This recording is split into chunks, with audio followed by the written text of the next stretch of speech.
কোনো কাজে ব্যর্থ হলে হামেশাই কিন্তু আমরা একটা জিনিস করি। সেটা কি করি? সেটা হচ্ছে আমরা আমাদের ভাগ্যকে দোষ দিই। আমরা কিন্তু একবারও মনে করি না যে যে কাজটাতে আমি ব্যর্থ হয়েছি সেই কাজটা করার ক্ষেত্রে আমার যে সিদ্ধান্তটা নেওয়ার ছিল, সেটা সিদ্ধান্তটা তো ভুল হয়নি। আমরা কিন্তু এই রিয়েলাইজেশনে যাই না, বা এটা আমরা মনেই করি না। আমরা কি করি? আমরা আমাদের কপালের দোষ, দ্যাট মিনস ভাগ্যকে আমরা রীতিমতো দোষারোপ করতে থাকি। এক্ষেত্রে একটা জিনিসই ভাবতে হবে যে ভাগ্য কিন্তু আপনার হাতে নেই। আপনার হাতে কি রয়েছে? সেটা হচ্ছে সিদ্ধান্ত। হ্যাঁ, ভাগ্যকে আমরা পরিবর্তন করতে পারবো না।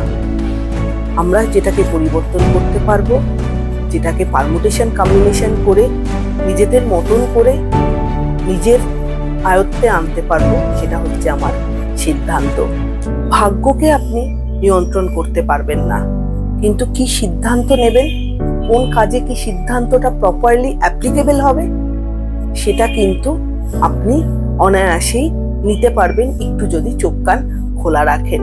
কাজে সিদ্ধান্ত নেওয়ার ক্ষেত্রে যদি ভুল হয়ে যায়, সেই দোষটা ভাগ্যকে না দিয়ে সেটা রিয়েলাইজ করতে হবে যে আমার সিদ্ধান্তটা ভুল ছিল।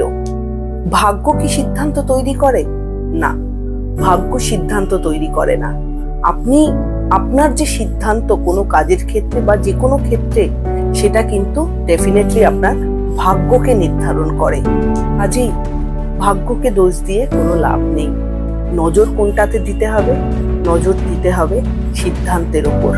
আপনি কি সিদ্ধান্ত নিচ্ছেন, কোন ক্ষেত্রে কোন সিদ্ধান্তটা অ্যাপ্লিকেবল হবে, সেটা একটু লজিক্যাল থিঙ্কিং করে কিন্তু আপনাকে অ্যাপ্লাই করতে হবে। লাস্ট একটাই কথা বলার আছে যে আমার এই ভিডিওর ভেতর থেকে আপনাদের উদ্দেশ্যে একটাই জিনিস বলা, যে ভাগ্যকে দোষ না দিয়ে সিদ্ধান্তের উপর নির্ভর করুন।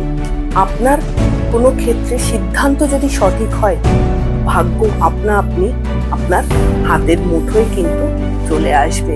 কাজেই ভাগ্যকে দোষ না দিয়ে সিদ্ধান্ত প্রপারলি নেওয়ার চেষ্টা করুন। আর সিদ্ধান্ত নেওয়ার জন্য দরকার হয় লজিক্যাল থিঙ্কিং, কগনিটিভ এবিলিটি। আমাদের সেটা সবার আছে, শুধুমাত্র অ্যাপ্লাই করতে হবে। অ্যাপ্লিকেশনটা একটু করুন, ভাগ্যকে দোহাই দেবেন না, ভাগ্যকে নিয়ন্ত্রণ করুন সিদ্ধান্ত সঠিক নিয়ে। ভিডিওটা ভালো লাগলে চ্যানেলটা লাইক এন্ড সাবস্ক্রাইব করে দেবেন। সবাই ভালো থাকবেন, সুস্থ থাকবেন। নমস্কার।